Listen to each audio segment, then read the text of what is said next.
लोकाभिरामं श्रीरामं भूयो भूयो नमाम्यहम्। जय श्रीमन्नारायण। जय श्रीमन्नारायण। एक क्षण भगवान का नाम हमें गांचम। जय श्रीमन्नारायण, जय श्रीमन्नारायण, जय श्रीमन्नारायण, जय श्रीमन्नारायण, जय श्रीमन्नारायण, जय जय जय, जय श्रीमन्नारायण, जय जय जय, जय श्रीमन्नारायण, जय श्रीमन्नारायण, जय श्रीमन्नारायण, जय श्रीमन्नारायण, जय श्रीमन्नारायण, जय जय जय, जय श्रीमन्नारायण, जय जय जय, जय श्रीमन्नारायण, जय श्रीमन्नारायण, जय श्रीमन्नारायण, जय श्रीमन्नारायण, जय श्रीमन्नारायण, जय श्रीमन्नारायण, जय श्रीमन्नारायण, जय श्रीमन्नारायण, जय श्रीमन्नारायण, जय जय जय, जय श्रीमन्नारायण, जय जय जय, जय श्रीमन्नारायण, जय श्रीमन्नारायण, जय श्रीमन्नारायण, जय श्रीमन्नारायण, जय श्रीमन्नारायण, जय जय जय, जय श्रीमन्नारायण, जय जय जय, जय श्रीमन्नारायण, जय श्रीमन्नारायण, जय श्रीमन्नारायण, जय श्रीमन्नारायण, जय श्रीमन्नारायण, जय जय जय, जय श्रीमन्नारायण, जय जय जय, जय श्रीमन्नारायण, जय जय जय, जय श्रीमन्नारायण, जय जय जय, जय श्रीमन्नारायण, जय जय जय, जय श्रीमन्नारायण, जय जय जय, बोल लक्ष्मी नारायण भगवान को, रामानुज स्वामी जी महाराज को, जय समस्त भक्त वृंद को, जय आज की आनंद को,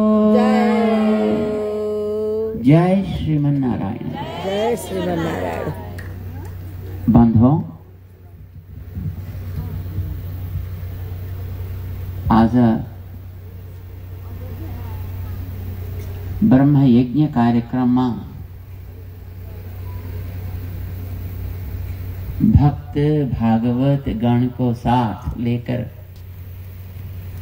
कार्यक्रम में भाग लेना एउटा धेरै आनंद का कुरा हो हाम्रो लागि।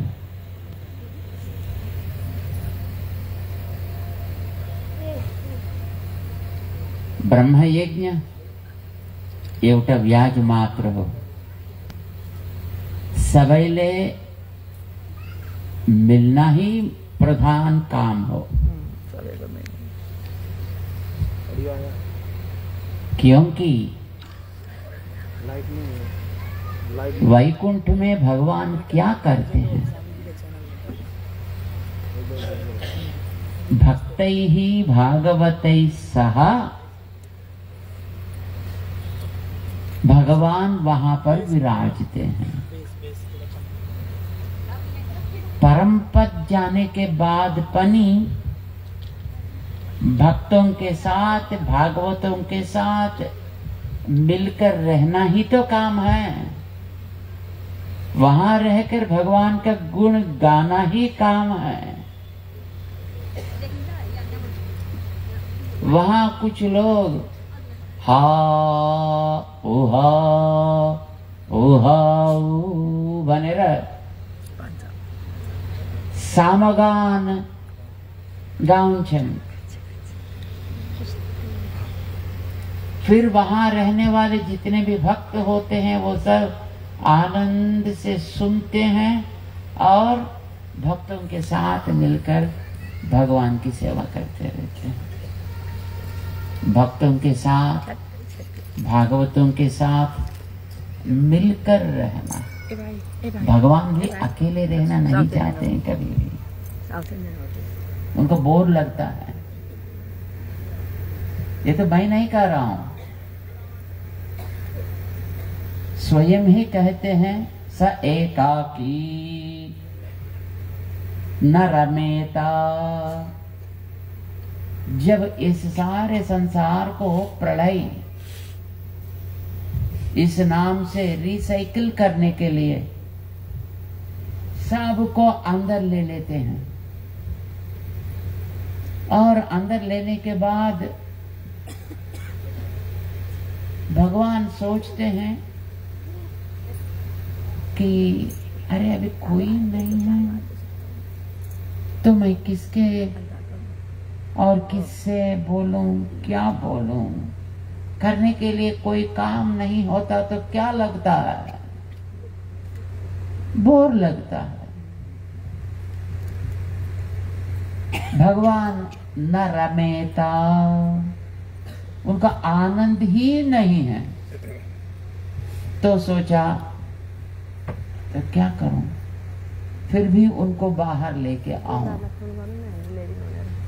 खैर भगवान अंदर रखते क्यों, फिर बाहर लाते क्यों? ये क्या काम है? अंदर रखना ही नहीं था, फिर बाहर ले आना। क्या अंदर रखने की क्या काम है, बाहर लाने की क्या काम है? कल हम फ्लाइट में आते थे हैदराबाद से। हैदराबाद में हम 7 लोग चढ़े थे, लेकिन एक आ नहीं सका। उनका कोई लगेज था ही नहीं। लेकिन वो फ्लाइट वालों ने कहा एक आदमी तो नहीं आए ना, तो आपका जो लगेज होता है सूटकेस, उसमें से एक उतार देंगे।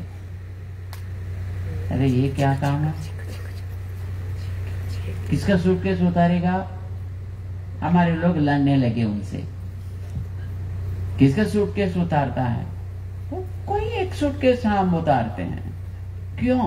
अरे एक आदमी तो आए नहीं ना, तो मत उतारो, फिर उसका पैसे वापस दो। पूछा हम लोगों ने, हम पैसे नहीं देंगे।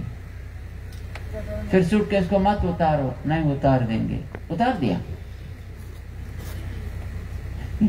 वो आदमी नहीं आया, फिर उतार दिया। फिर यहाँ आने के बाद पता चला वो उतार दिया है। फिर बाद में एयरलाइन वालों से पूछा हमारे लोग, वो बोले कल हम फ्लाइट में भेजेंगे।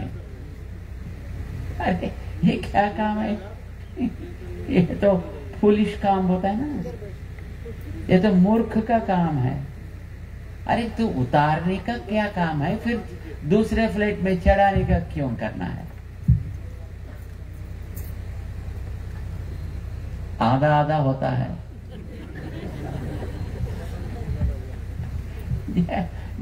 जब फ्लाइट में उतने होता है, अरे वो आदमी रहता तो उनका सूटकेस भी तो होता है ना। ज्यादा वजन हो गया करके नहीं उतारा, लेकिन उनका रूल था कोई आदमी नहीं आता उनका सूटकेस उतारना है। उनका सूटकेस उतारना है, वो आया नहीं, उनका सूटकेस भी आया नहीं। यहाँ आने वाले लोगों का, जो हमारे गोपी स्वामी जी है, उनका सूटकेस उतार दिया। फिर बाद में उनको फोन किया तो हम कल भेजेंगे। भगवान का भी तो काम यही है। भगवान भी ऐसे करते रहते हैं। अरे उन लोगों को यहाँ से फिर अंदर लेना क्यों, फिर बाहर ले आना क्यों? अंदर लेने का काम जो करता है उसका नाम एक है, क्या बोलते हैं उसको? प्रलय। क्या बोलते हैं उसको? प्रलय। बाहर ले आने का काम एक है, उसको क्या बोलते हैं? सृष्टि। है ना, अंदर से बाहर ले आना, फिर बाहर चीजों को अंदर छोड़ देना। हा? हम भी कुछ चीजों को अंदर छोड़ते रहते हैं ना रोज। क्या बोलते हैं उसको? भोजन, प्रसाद। भोजन बोलते हैं, करेक्ट, भोजन बोलते हैं। हम भी भोजन करते हैं, भगवान भी भोजन करते हैं, लेकिन हम भोजन करते हैं, फल को खाते हैं, अन्न को खाते हैं, रोटी को खाते हैं, साग सब्जी, है ना, इन चीजों को हम भोजन करते हैं। लेकिन भगवान का भोजन क्या होता है? देखने से होता है। वेद कह रहा है, यस्य ब्रह्म च क्षत्रं च उभे भवत ओदनः, उभे भवत ओदनः। ये दोनों भी उनका ओदनम माने भोजन। क्या क्या भोजन है? ब्रह्म च क्षत्रं च। ब्राह्मण लोग जो हैं और क्षत्रिय लोग जो हैं उन दोनों को खा लेते हैं। अरे क्या पक्षपात है भगवान का। ब्राह्मण क्षत्रिय दोनों को खा लेते हैं, फिर बाकी सबको छोड़ देते हैं। नहीं, उसका तात्पर्य ऐसा नहीं है। ब्रह्म क्षत्र दो नाम से इस संसार में रहने वाले जितने भी चीज हैं उन सब को भी वो अंदर खा लेता है, ले लेता है। भी है बच्चों को जीर्णम जीर्णम नहीं बोलते हैं यहाँ के माता लोग, हमारे वहां बोलते हैं बच्चों को भोजन करने के पश्चात पेट में ऐसा ऐसा करते करते बोलते हैं जीर्णम जीर्णम वातापि जीर्णम बोलते हैं। जीर्णम जीर्णम वातापि जीर्णम। वातापि कोई एक था, एक राक्षस, उसको तो अगस्त्य महामुनि ने खा लिया, क्योंकि वातापी और इल्वल दो राक्षस लोग थे, रामायण में मिलते हैं ये दोनों। अगस्त्य महामुनि का महत्व को बताते हुए उनका इतिहास को कहते हैं। अगस्त्य महामुनि बहुत प्रभावशाली ऋषि हैं। वो क्यों इतना प्रभावशाली बना कि इस संसार में रहने वालों को, खास करके ये पंडित लोगों को, वातापी इल्वल जो राक्षस थे वो इन लोगों को खाते थे। राक्षस क्या करता है? मानव को भी खा लेता है, जैसा आइसक्रीम है ऐसा वो खा लेता है। वो जो भी वैसा उस रास्ते पे चलते थे उनको पकड़ लेते थे, जो नहीं आते हैं उनका घर जाते थे, एक ब्राह्मण रूप धारण करके जाते थे और जाके उनको निमंत्रण देते थे कि महाराज कल हमारे घर में पितृ श्राद्ध के लिए आप पधारना है। कोई योगी होता तो श्राद्ध के लिए निमंत्रण देते हैं तो ना नहीं करना है, अवश्य ही जाना है। तो वो लोग हाँ कहते थे और ये लोग उनका घर गया। वो ठीक ठाक एक वैदिक रूप धारण कर लिया। वो तो राक्षस था ना, उनको मंत्र शक्ति होती है, तो वो एक अच्छा वैदिक रूप धारण करता था, दोनों भी। और बाद में घर आने के पश्चात ये वातापी को एक बकरी जैसा बनाता था। वो बकरी जानते हैं ना, बकरी को क्या बोलते हैं? बकरा बोलते हैं। ठीक है, बकरी है वो बकरा है, शायद बकरी लेडी होगी।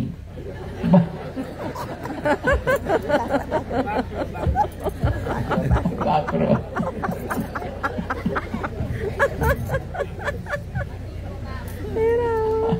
और वो वातापी बकरों जैसा बन जाता था और उनको काट काट के इन लोगों को भोजन के रूप में देते थे श्राद्ध में।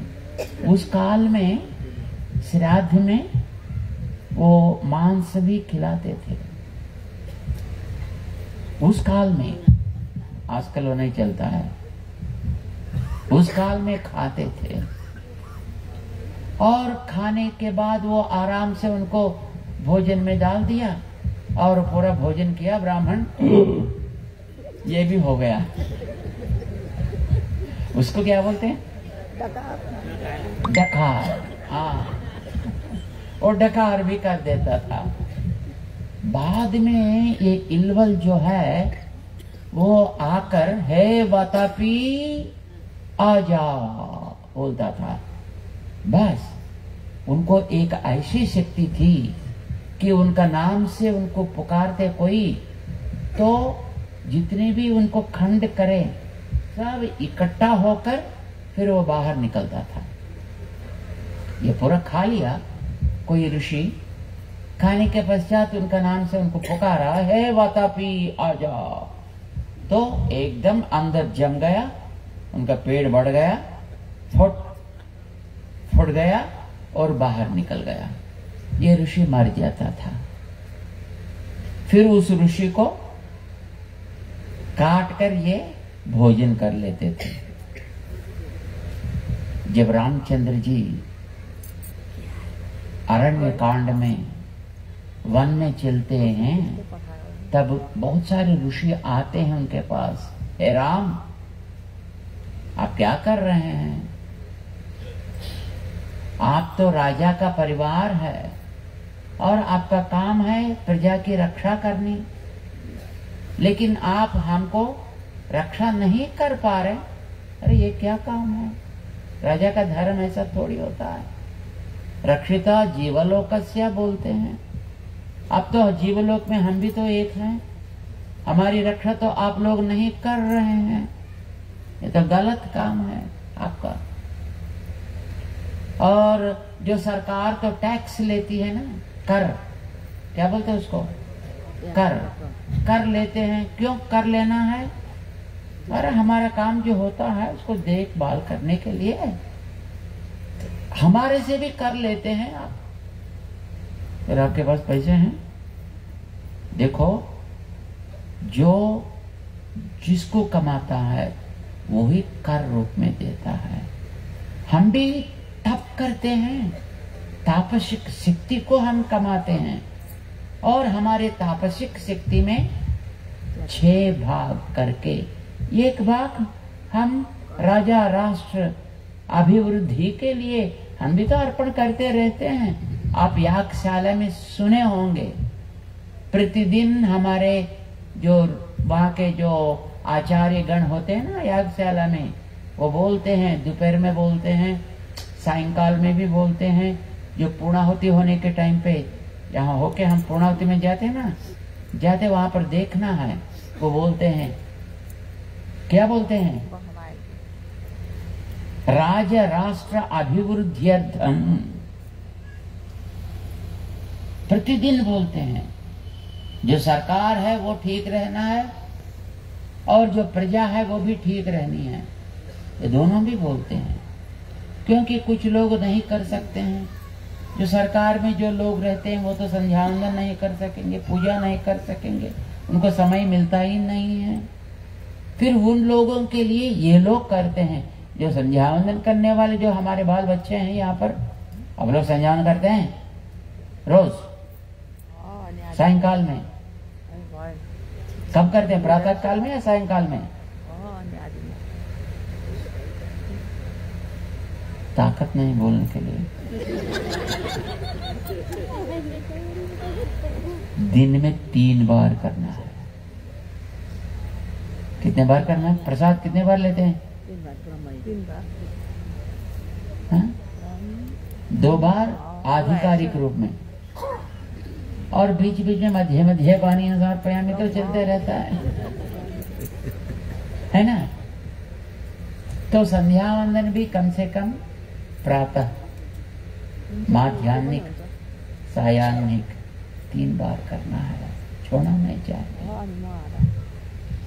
छोड़ना नहीं चाहिए कभी भी। ये 3 बार करते करते वो कहते हैं कि जो सरकार है वो भी ठीक से रहें, जो प्रजा है वो भी ठीक से रहें, ऐसा कहते हैं। तो हम भी हमारा तप में 6 भाग करके 1 भाग अपन राजा के लिए हम देते हैं, तो भी आप लोग हमारी रक्षा कर नहीं पा रहे। क्यों ऐसा कहते हैं महात्मन? देखो हमारे ये ही पश्य शरीराणी ऋषिणाम भावितात्मनाम। देखो यहाँ पर कितने ये पहाड़ जैसे कितने शरीर यहाँ पर गिरे हुए हैं, ये सब उन लोगों ने खत्म कर दिए। ऐसा ही पुकार पुकार के जो वहां जाते हैं, जो उनको भोजन देते हैं, और भोजन के बाद जय श्रीमन्नारायण धेरै भक्तहरूलाई सेयर गरेर पुर्याइदिनु भएको जस्तो अमृत भाइ वचन अघि फिनिस्ड भयो। धेरै हुनुहुन्थ्यो, हजुरहरूले सेयर गर्नुहोस्, धेरैलाई पुर्याउनुहोस्। अगस्त्य महामुनि ने देखा, आओ ये करें, कोई चिंता मत करो। रामचंद्र जी भी सुना था, और सुनने के पश्चात रामचंद्र जी ने कहा कोई बात परवाह नहीं, मैं आपकी रक्षा करूंगा, आप चिंता मत करो। फिर बाद में खरा, दूषणा, तिरसिरस ऐसा उनके साथ 14,000 लोगों को भी समाप्त कर चुका था। लेकिन उससे पहले की बात थी ये, अगस्त्य महामुनि वो रहते थे, वो भी ऐसे लोगों के द्वारा सुनकर उन्होंने कहा आप चिंता मत करो, मैं देखूंगा इनका काम। तब अगस्त्य महामुनि उनके पास गया था, जहां उनको कुटिया बनाकर वो रहते थे। ओ ये तो एक वैदिक महात्मा आ रहा है, और चलो प्लान बना दिया। दोनों गया, महात्मन हमारे घर में कल पितृ कार्यक्रम है, आप पधारना है। ओ जरूर आऊंगा। गया, उनको बकड़ो बना दिया और भोजन में खिलाया। उन्होंने पूरा भोजन खा लिया। खाते ही क्या किया अगस्त्य महामुनि? जीर्णम जीर्णम वातापि जीर्णम। बाद में इलवल आकर पुकारा, है वातापी। इन्होंने कहा अभी है कहाँ वातापी? जीर्णम जीर्णम वातापि जीर्णम। बेचारा डर गया, अभी तक कोई ऐसा किया नहीं सकता था कोई भी करने। और देखा अगस्त्य महामुनि का साइज कितना होता है पता है आपको? अंगूठा जैसा होता है, इतना साइज था उनका, अंगुष्ठा मात्रा फूल रहा, लेकिन बड़ा दाढ़ी, एकदम सफेद सफेद दाढ़ी रहता था। आदमी तो इतने रहता था। को देखकर इलवल ने डर गया, वहां से दौड़ना चालू किया, लेकिन अगस्त्य महामुनि उनको भी पकड़ लिया, समाप्त कर चुका था। तो ऐसा वातापी को कर दिया। तब से लेकर अगस्त्य महामुनि ने एक नियम रखा, जो भी वैदिक कार्यक्रम में मांस का प्रयोग निषिद्ध है,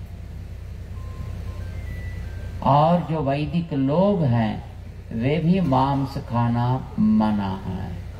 वेद को जो भी मानते हैं उन लोग मांस खाना मना है।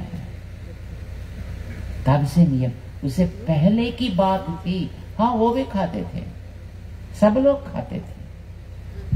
लेकिन बाद में जो वैदिक विश्वास जो रखते हैं वे लोग मांस को छोड़ दिया अगस्त्य महामुनि की कृपा से। ये हमको रामायण में मिलता है। तो बंधुओं, जब भगवान अंदर लेते हैं तब जीर्णम जीर्णम वातापि जीर्ण नहीं बोलता है।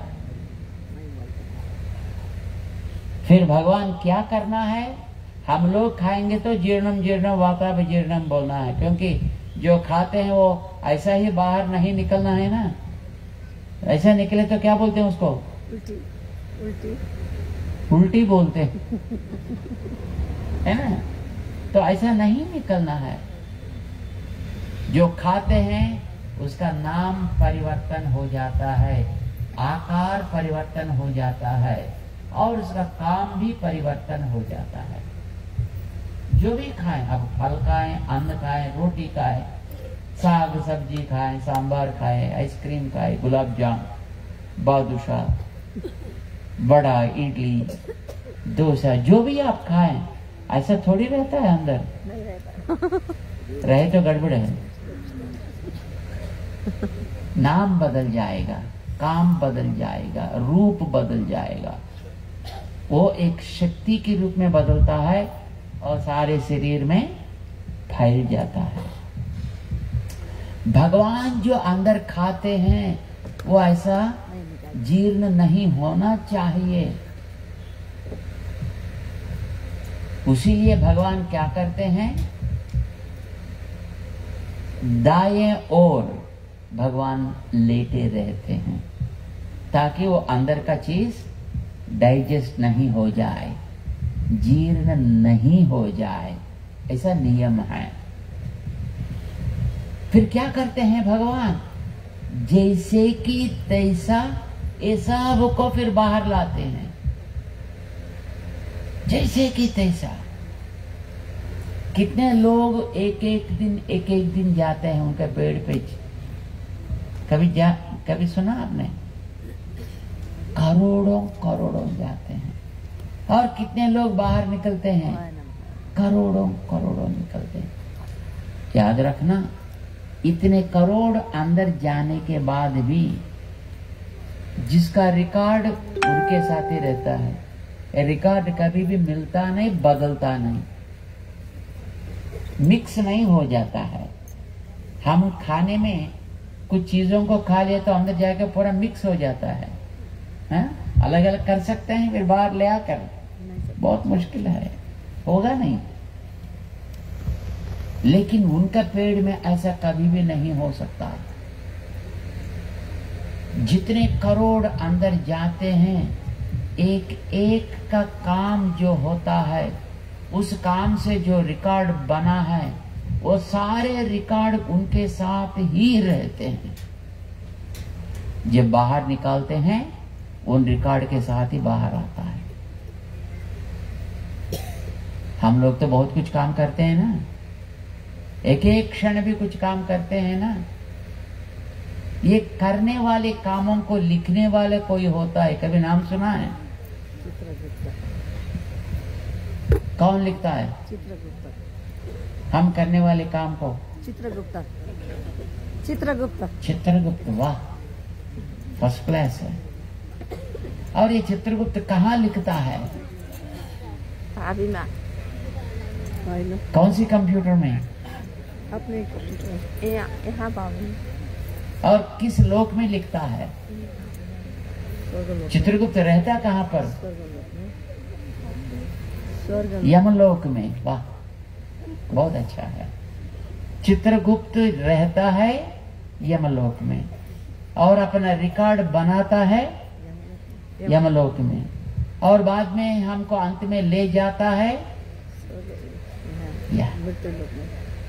कितना, सबको कितना पक्का है, हम यमलोक जाने के लायक ही काम करते हैं।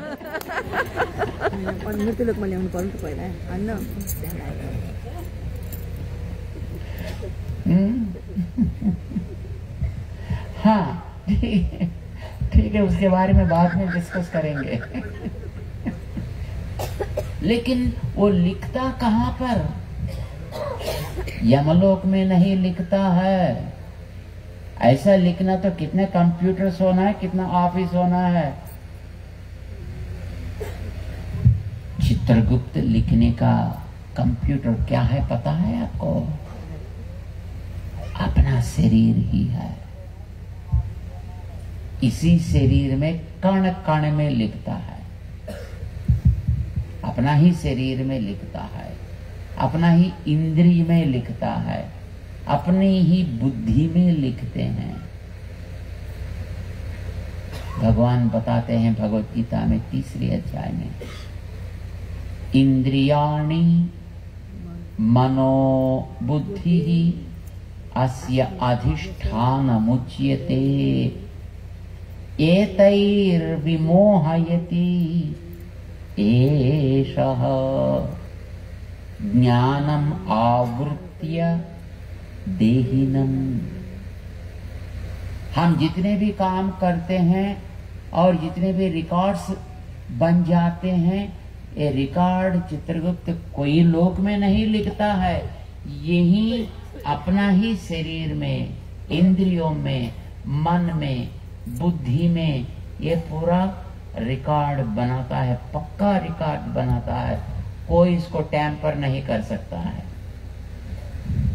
कोई बाहर के ऑफिस में कोई लिखा रखता है तो जाके थोड़ा पैसे देकर उनको इस रिकॉर्ड को इधर उधर परिवर्तन कर सकते हैं हम लोग, लेकिन ये भगवान का रिकॉर्ड बुक है।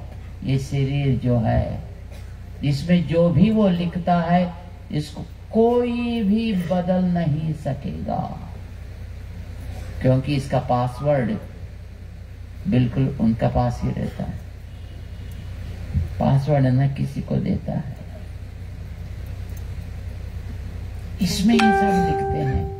हम जब यहां से निकलते हैं, न केवल हम, कोई भी प्राणी, चाहे वो मक्खी हो या मछली हो या मच्छर हो, हाँ, जो भी प्राणी हो, जब यहां से निकलते हैं इस शरीर से, अपने रिकॉर्ड के साथ निकलता है।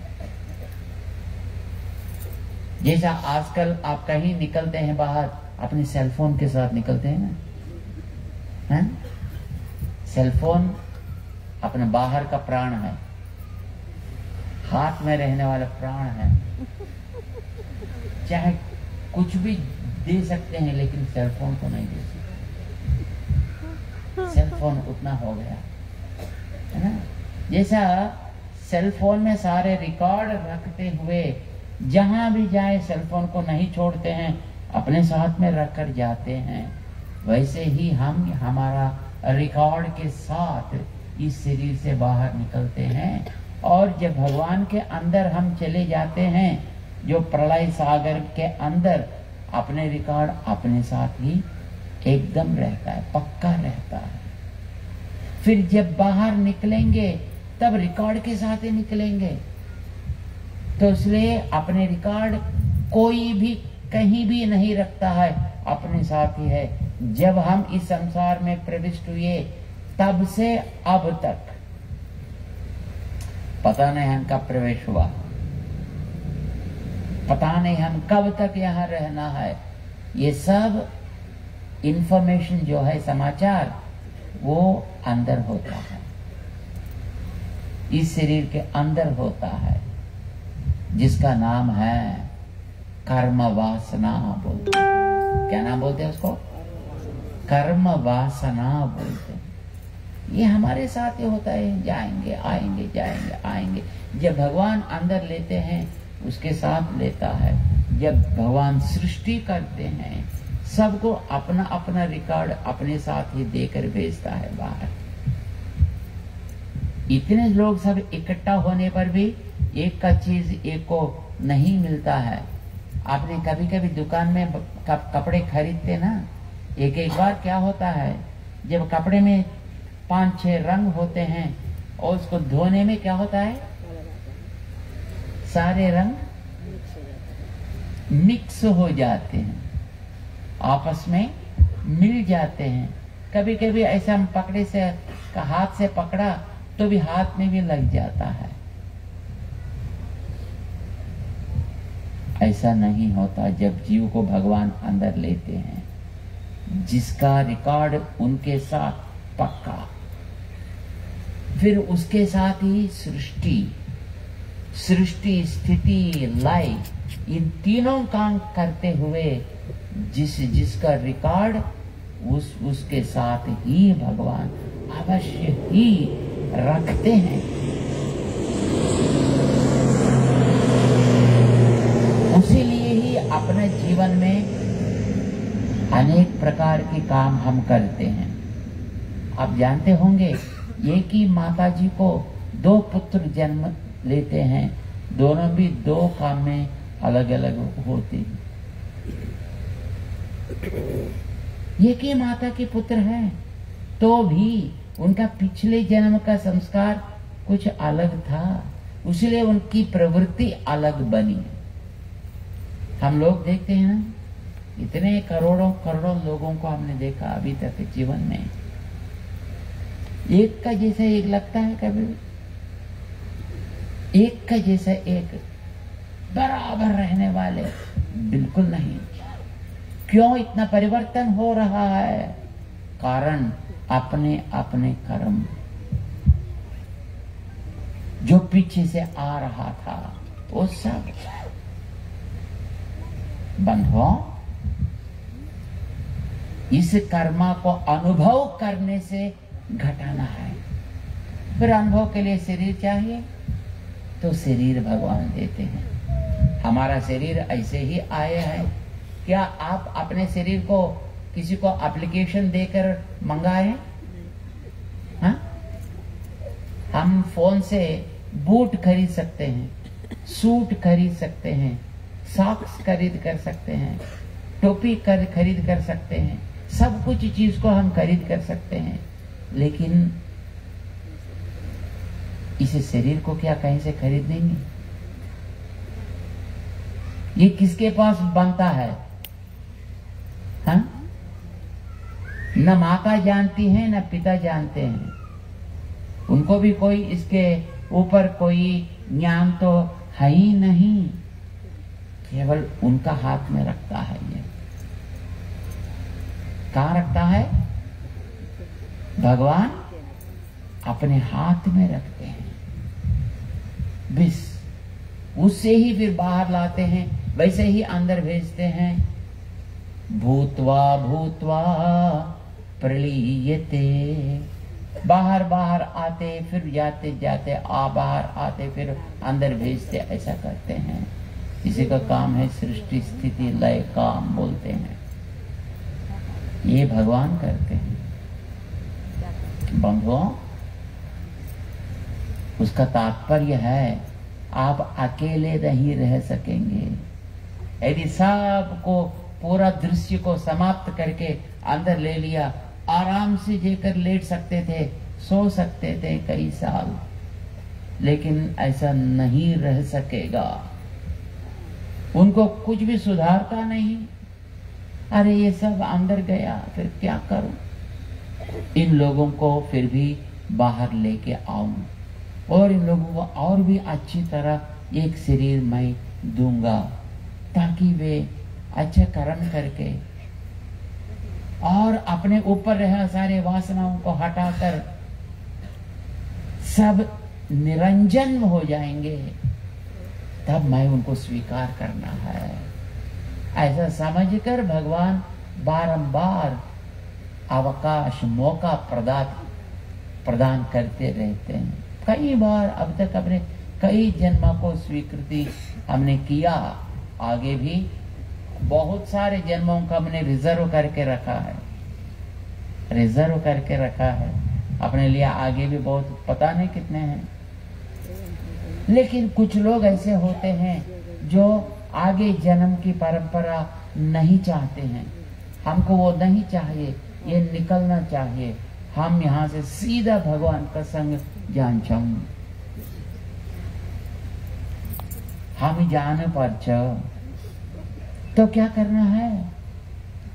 ऐसा करने के लिए सब भगवान के ऊपर सौंप देना है, भगवान के ऊपर ही सौंपना है। भगवान, मैं स्वतंत्र नहीं हूं, आप अंदर है के चला रहे हैं, तब ये मेरा कैसा होता है? चलाने वाले जब आप हैं, तो इसलिए वो अपने को समर्पण कर लेता है भगवान के श्री चरण पे, तब वो निर्लिप्त हो जाते हैं, तब भगवान ले जाते। तब तक ये फिरते रहना है। इनको फिराने के लिए फिर भगवान भी साथ में आना पड़ता है। बंधुओं, भगवान भी आते हैं। अभी हम हैं यहाँ पर, हमारे पीछे हमारे अंदर भगवान है या नहीं? हाँ, आपके अंदर भगवान है पक्का? चेक करके देखो ना एक बार। कैसा मिलेगा अंदर रहने वाले भगवान? अंदर रहने वाले भगवान को हम कैसा दर्शन कर सकें? यही जिज्ञासा युग युगों से चल रहा है। लेकिन हम लोग भाग्यशाली है, उस भगवान का दर्शन तो हम कर ही रहे हैं। क्योंकि भगवान को 5 प्रकार का स्थान होते हैं, जो सर्वव्यापी भगवान होते हैं, लेकिन उनका दर्शन तो हमको मिलेगा नहीं।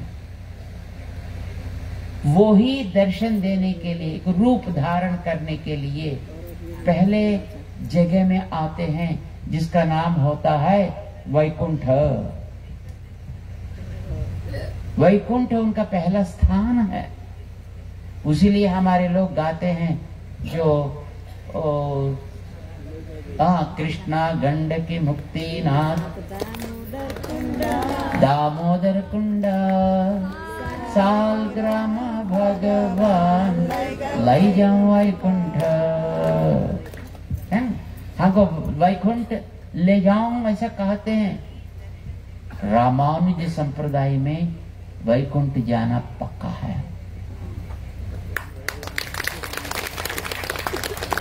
जो रामानुज परंपरा के अनुसार आगम नियम को पालते हुए पंच संस्कार का स्वीकार करते हैं, वो लोगों को फिर कर्म का संपर्क नहीं रहता है, उनको वैकुंठ जाना पक्का है।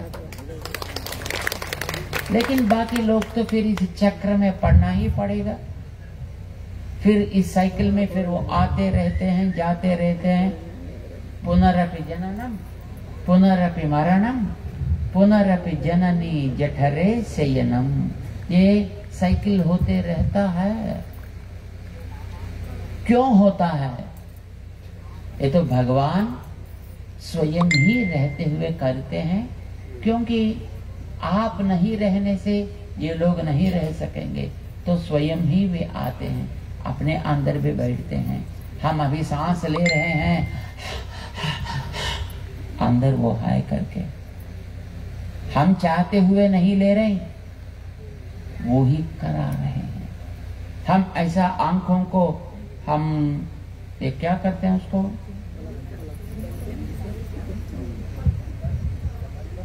बंद खोलना या पलक को हम उन्मीलन निमीलन बोलते हैं ना। ये आप क्या चाहते हुए कर रहे हैं क्या उसको? मैं 1 मिनट में इतने बार करना है, 1 2 3 4, क्या ऐसे गिनकर कर रहे हैं क्या? क्यों कर रहे हैं? आप नहीं कर रहे हैं, अंदर रहने वाला करा रहा है। कराने के लिए ही वो तो अंदर बैठा है, नहीं तो हम कुछ भी नहीं कर सकेंगे। ये तो मुर्दा बन जाएगा, शव बन जाएगा। नहीं बनना है। मैं भी उनके साथ रहूं, तो आके अंदर बैठता है, हमारे साथ रहता है। लेकिन हम उसका दर्शन तो नहीं कर सकेंगे, बात अलग है, लेकिन है हमारे अंदर। हम जैसा जीवन चलाते हैं, वो भी वैसा जीवन चलाने के लिए ही अंगीकार करके आते हैं। क्या हम उनके लिए अलग कुछ कोई व्यवस्था करते हैं जो आपके अंदर बैठा है? नहीं किया है, तो भी अंदर बैठते हैं। उनको ख्याल तक नहीं करते हैं, तो भी अंदर बैठते हैं, क्योंकि वो नहीं रहते तो हम भी नहीं रह सकेंगे। ये अंदर रहने वाले भगवान हमारी सृष्टि इसीलिए करते हैं कि आप अकेले रह नहीं सकेंगे। मैं फिर भी बाहर लाऊं, उनके अंदर मैं भी रहूं और इस सृष्टि की रचना करूं। ऐसा रचना उन्होंने किया है और इसमें सब कुछ चलाते रहते हैं बंधु। रूप धारण करके आते हैं भगवान। ऐसा रूप, पहला रूप है वैकुंठ, दूसरा रूप है क्षीर सागर, तीसरा स्थान है अवतार, चौथा स्थान है अंदर, अपना अंदर। लेकिन ये चार भी बेकार बन जाते हैं। उस काल खंड में रहने वालों के लिए शायद वो उपयोग होगा, लेकिन वो पूरा उपयोग हमारे लिए नहीं हो पाता है। हम अंदर रहने वालों को क्या देख सकेंगे? यदि हम उनको देखेंगे तो आपस में लड़ते हैं थोड़ी किसी से नहीं, सबको प्यार करते थे, लेकिन कर रहे क्या आजकल? नहीं, क्योंकि उनके ऊपर दृष्टि तो है ही नहीं, वो तो देखने वाले भी नहीं है। तो क्या करना है? पांचवा रूप धारण किया, वो है अर्चा स्वरूप, अर्चा अवतार बोलते हैं। हमारे मंदिर में विराजमान श्री विग्रह के रूप में, मंदिर में हो या घर में हो, कहीं भी हो, आप जहां उनके लिए एक रूप बना के, एक नाम देकर और पुकारते हैं, तो उसी रूप को और उसी नाम को अपनाकर वो वहां पर वैसे ही रह जाता है। वो भी भगवान ही है। वो तो भगवान का स्वरूप बोलते हैं, नहीं, वो ही भगवान है। अर्चा जय श्रीमन्नारायण। शेयर गरेर धेरै भागवतहरूलाई पुर्याउनुहोस् है। जिसको हम बोलते जय हैं, श्रीमन्नारायण। वो स्वयं ही भगवान है। वहां ना कोई आह्वान करने का जरूरत है, न कोई उद्वासन करने का जरूरत है। अर्चावतार रूप में भगवान रहकर हमारा उद्धार के लिए आते हैं। वैसे ही लक्ष्मी नारायण रूप धारण करके यहाँ कंचनवाड़ी में भगवान पधारे हैं, श्री विग्रह रूप में पधारे हैं। उन्हीं का ब्रह्मोत्सव हम लोग मना रहे हैं। तो विग्रह रूप में क्यों आते हैं? हमको बताने के लिए आते हैं कि देखो, मैं तो तुमको एकदम पराधीन होकर रह जाऊंगा, चिंता मत करो। यद्यपि मैं सबको संचालन करने वाला हूं, यद्यपि मैं आपका जो बैक हिस्ट्री है वो अब न किसी को बताना चाहते हैं, क्योंकि पता नहीं हमने कितने बार आए, जब तब व्यर्थ हो जाता है, तब अपने साथ ही रह जाने के लिए ही इस अवतार का धारण वो करके आता है, जिसको हम बोलते हैं अर्चा अवतार। श्री विग्रह रूप धारण करके आते हैं और आके मेरा उपयोग ले लो, मुझसे कुछ प्रयोजन आप पाओ, जितना पा सकते हैं उतना पाओ। लेकिन हम तो तैयार नहीं पाने के लिए, हम तो हाथ बंद करके बैठे। वो आके सामने खड़ा है, मेरी दया को स्वीकार करो, आप इस संसार चक्र से छूट जाएंगे, फिर आने की जरूरत भी नहीं रहता है। केवल नाम गाओ, उतना तो भी पर्याप्त है। प्रहलाद जी बोलते हैं, प्रहलाद जी, आयास स्मरणे कोस्या। आपको क्या आलस क्यों बन जाते हैं? क्या कोई आयास आ जाता है उनका नाम बोलने से? जय श्रीमन्नारायण, जय श्रीमन्नारायण बोलने से क्या थक जाएंगे? क्या पसीना निकल जाएगा? आयास स्मरणे कोस्या स्मृतो इच्छति शोभनम। एक बार स्मरण करने से हर प्रकार का मंगल ही मंगल हो जाता है। जीवन में सब कुछ दे सकता है। देर क्यों करते हैं? कालहरण क्यों कर रहे हैं? स्मरताम तमहर्निशम, भगवान का स्मरण करो करो करो। प्रहलाद राक्षस बालकों से कहता है। जब टीचर थोड़ा इंटरवल में गया है तब प्रहलाद क्लास लेता है, लेकर ये उपदेश देते हैं बच्चों को, अरे नाम गाओ नाम गाओ नाम गाओ, कम से कम इतना तो करो, भगवान की कृपा हो जाएगी। ये कितना इजी है, कितना आसान है। भगवान का नाम गाने से हो जाता है, का रूप देखने से हो जाता है, उनकी सेवा करने से हो जाता है। पाप क्षयश्च भवति, सारा पाप हट जाएगा। फिर देर क्यों करते हो? गाओ, बोल लक्ष्मी नारायण भगवान को। ये प्रहलाद की वार्ता है, उनका उपदेश है। बंधुओं, हमसे नाम गाना स्वीकार करने के लिए, सेवा स्वीकार करने के लिए, और हमारे आंखों में आप भी हमेशा दर्शन देते रहने के लिए वो स्वयं ही आकर अपने बीच में विग्रह रूप धारण करके रह जाते हैं। ऐसे ही आ गया हमारे साथ भगवान। और जब उनका दर्शन के लिए हम जाते हैं तब अकेले नहीं जाना है। भक्त ही भागवत ही सहा, जैसा वो रहते हैं वैसा उनको दिखाना है। देखो कितने भक्त लोग आए हैं और कितने भागवत लोग आए हैं, कितने हमारे छात्र आए हैं, कितने हमारे आचार्यगण आए हैं। हे भगवान, देखो हम सब आपके लिए आए हैं, आपके लिए हम आए हैं। जब बोलेंगे तो भगवान खुश हो जाएंगे, वहां खुश हो जाएंगे तो यहाँ खुश हो जाएंगे। समझे ना? पूछ सकते हैं आप लोग, स्वामी जी क्या कह रहे हैं? भगवान मंदिर में खुश हो जाए तो अंदर कैसे खुश हो जाते हैं? क्या समाधान है?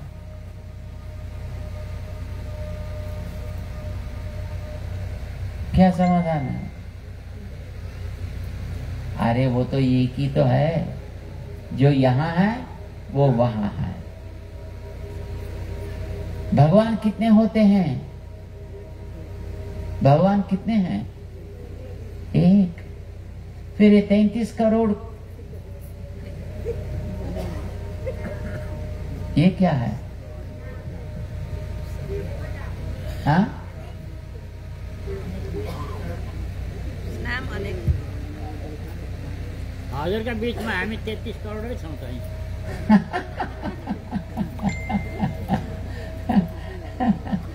33 करोड़ भगवान नहीं, वो तो देवता है।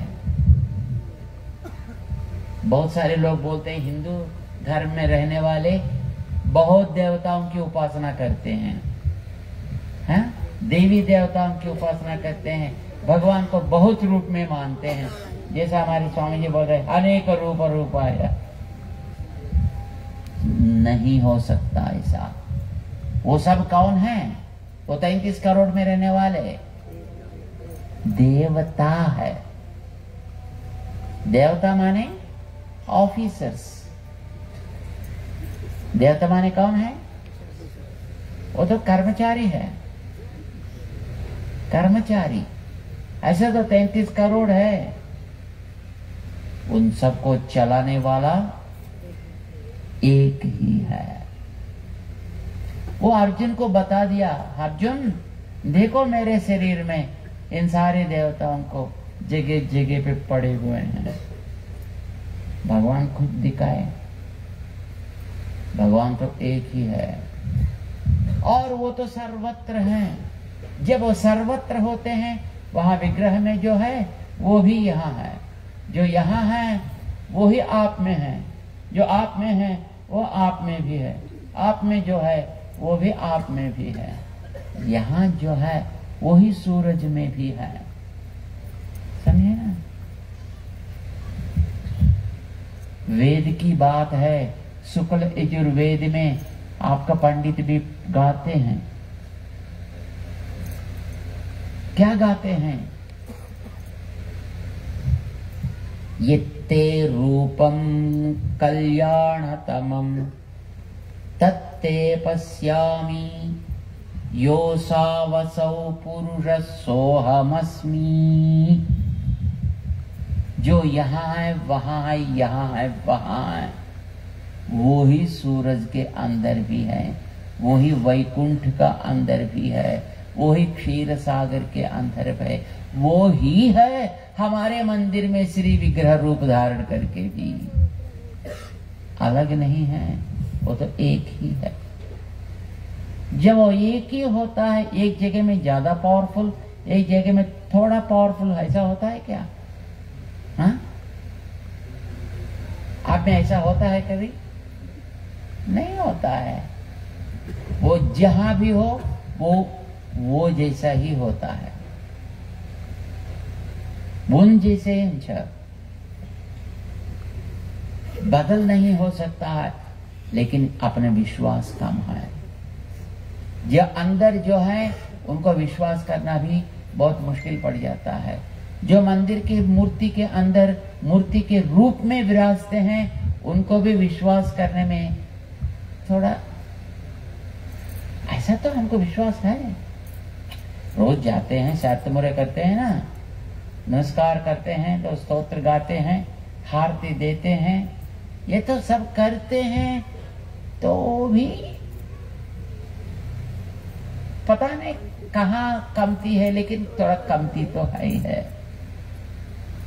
जैसे एक आदमी को देखते हैं ना, एकदम सब ठीक ठाक बन जाता है ना। कोई ऑफिसर आता है तो तब तक हल्ला मचाते रहने वाले भी एकदम साइलेंट चुपचाप। जब भगवान की सन्निधि में जाते हैं तभी तो ऐसे रहना है ना। ऐसा रह रहे हैं। कल रात में जब हम आए ना, रात में 10 बजे को, 10 बजे को, कितने बजे को, 11 बजे को, 10 कभी हो, जब आए ना, जब तक बोलते रहते तब तक बैठा है। जब इसको बंद कर दिया, वो सब आकर वहां जो रेलिंग बना है उसके ऊपर गिर गया, है ना। तो हमको अंदर भगवान देख रहे हैं। यदि वो मन में गिरता, मन में रहता, विश्वास होता, तो हम ऐसा विराम, क्या बोलते हैं उसको, साइलेंस, चुपचाप से जाते थे और धीरे धीरे प्रसाद लेते थे और धीरे धीरे हिंड गई जान। लेकिन गड़बड़ क्यों करते हैं? थोड़ा कहीं कमती है अपने विश्वास में, उसलिए गड़बड़ हो जाता है। और नहीं तो प्यार ज्यादा है तो गड़बड़ हो जाता है ना। याद रखना, योऽसावसौ पुरुषः सोऽहमस्मि। यहाँ वहां हर जगह में रहने वाला एक ही है। ज्यादा भगवान हो जाता तो क्या होता है पता है? भगवान एक नहीं, 3, 4, 5, 6 होंगे तो क्या होता है? लड़ाई होता है। स्टार वॉर्स क्या होता है? लड़ाई होता है। स्टार वॉर, युद्ध बन जाता है, ये बन जाता है। लेकिन ये नहीं बन रहा है। तो भगवान अनेक नहीं है, भगवान एक ही है। और जो सर्वव्यापी है वो ही विग्रह रूप में रहते हैं, वो ही अंदर भी रहते हैं। लेकिन अंदर रहते तो देख नहीं सकेंगे। आप अपने चेहरे देखने के लिए आपको क्या चाहिए जी? आईना। अंदर रहने वाले हम हमारा चेहरा देखने के लिए एक आईना जो विग्रह बोलते हैं वो जरूरी है। वो एक आईना जैसा था, वो तो एक आईना जैसा है। जिस प्रकार भावना से आप जाएंगे वही प्रकार की भावना आपको अंदर वापस आएगा। आप प्योर शुद्ध प्रेम से जाएंगे, प्रेम ही आपके अंदर आता है। आप कुछ नाराज होकर जाएंगे तो आपका अंदर क्रोध ही बढ़ता है। इसीलिए भगवान के पास जाने के लिए अच्छा मूड में जाना है, या तो जाके आराम से थोड़ी देर बैठो वहां पर, या जहां आप रहते हो वहीं उस भगवान को अंदर दर्शन करते हुए आप कुछ प्रशांतता को पा सकती हो। लेकिन याद रखना, जो है विग्रह वो एक आईना है, एक मिरर है।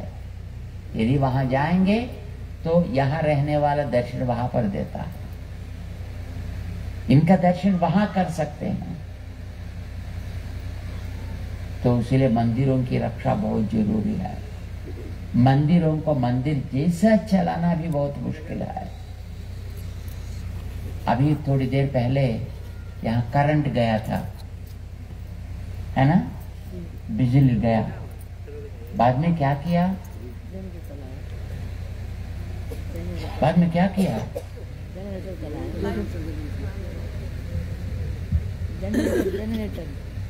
जनरेटर को चालू किया, है ना, तब फिर बिजली आ गई। जनरेटर क्या करता है? वो और बिजली को जो वहां पर स्टोर करके रखा है उसको देता है, या जनरेट करता है उसको देता है ना।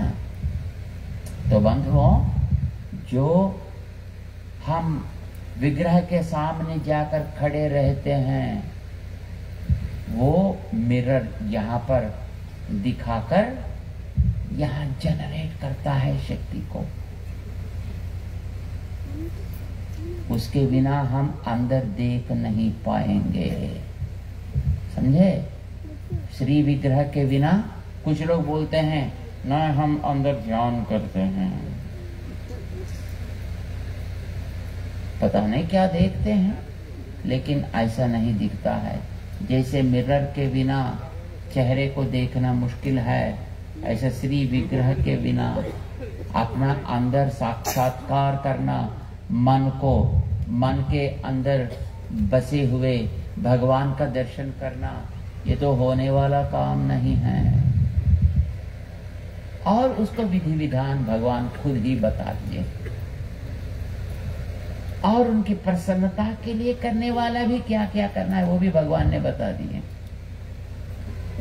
जो भगवान की वाणी है उसी को बोलते हैं आगम ग्रंथ, पांचरात्र आगम ग्रंथ बोलते हैं।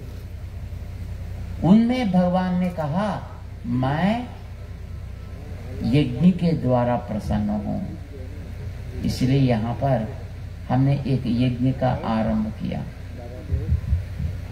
यज्ञ से भगवान प्रसन्न है। भगवान कहते हैं भगवत गीता में, यज्ञार्थात् कर्मणोऽन्यत्र लोकोऽयं कर्मबंधनः। आपने यज्ञ के अलावा जो कुछ भी करते हैं वो आपको बंधन ज्यादा बढ़ाता है। यज्ञ के रूप में आप जो भी करते हैं वो बंधन से आपको मुक्त कर देता है। इसलिए यज्ञ करो, कुरु यज्ञैव तस्मात् त्वम्, भगवान की आज्ञा है ये तो। कुरु यज्ञैव तस्मात् त्वम्, आप यज्ञ करना है। यहाँ आनंद की बात है, हमारे संयोजक सब यहाँ यज्ञ का कार्यक्रम चालू किया, और उसमें भी ब्रह्म यज्ञ का कार्यक्रम चालू किया। ये किसके लिए? भगवान को प्रसन्न बनाने के लिए, और यहाँ भी प्रसन्न होने के लिए, और उनका दर्शन हमको मिलने के लिए। हमारे कृष्णमाचार्य जी ने कहा पहले, थोड़ी देर पहले, यज्ञ ब्रह्म यज्ञ, ब्रह्म माने अनेक प्रकार होता है। ब्रह्म माने हम खाने वाले अन्न को भी क्या बोलते हैं?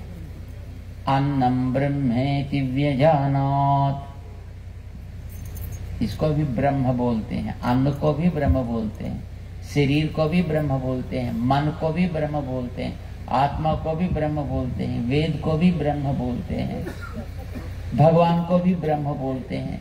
लेकिन उनमें से क्या लेना है, कैसा लेना है, वो अपना काम होता है।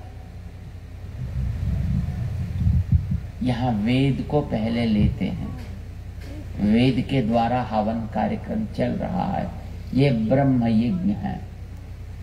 और बाद में अन्न को भी लेते हैं, तो आने वालों को सबको भगवान का प्रसाद वितरण होते जाता है, वो भी ब्रह्म यज्ञ है। स्वामी जी बहुत सुंदर है, तो हम रोज खाते खाते खाते बैठेंगे। हाँ, खाने में जो क्रम है वो क्रम को जानकर खाएं तो भी वो यज्ञ बनता है बंधुओं।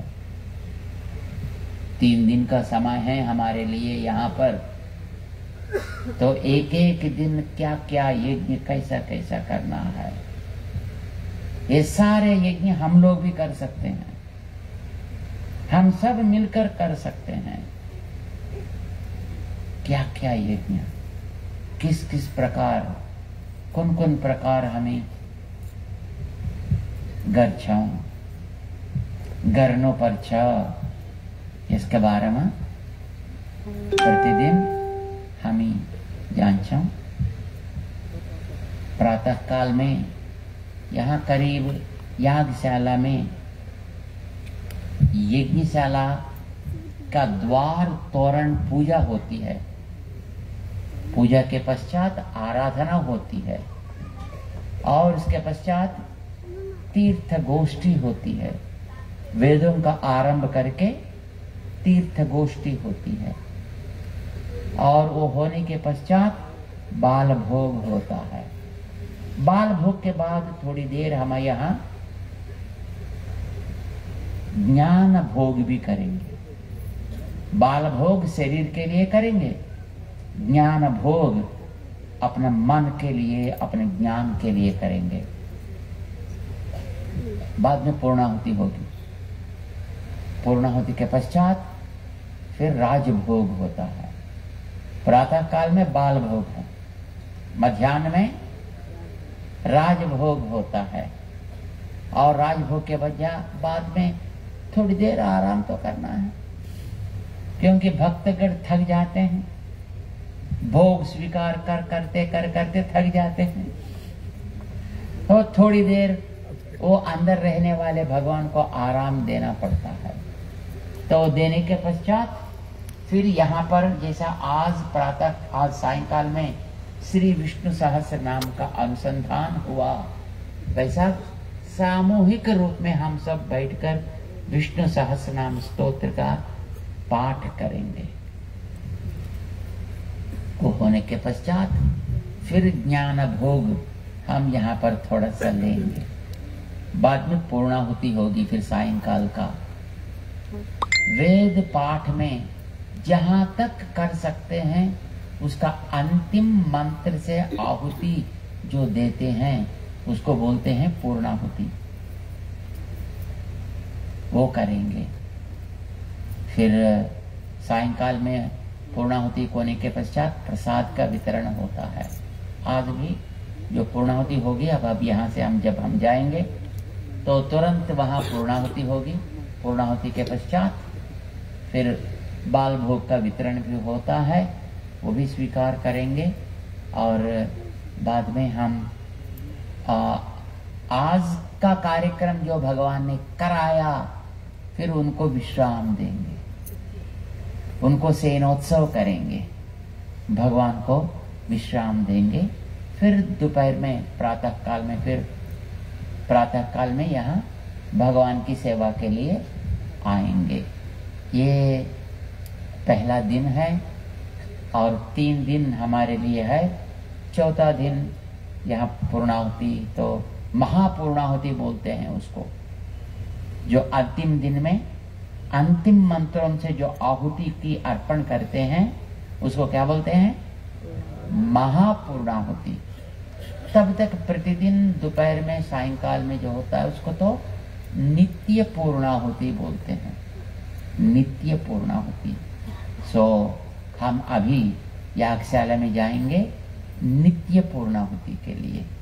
बाद में फिर वहां पर यज्ञ प्रसाद को हम सबको वितरण करेंगे, स्वीकार करके तब भगवान को आराम देंगे। आज आप सब यहाँ कार्यक्रम को अच्छी तरह चलाने के लिए जो श्रद्धा आपने दिखाई उसके लिए बहुत बहुत मंगल आशासन होश। बोल लक्ष्मी नारायण भगवान को, सीतारामचंद्र महाराज को, भाष्यकार रामानुज स्वामी जी महाराज को, समस्त भक्त वृंद को, आज का आनंद को। जय जय श्रीमन नारायण। स्वामी जी महाराज को, स्वामी जी महाराज को।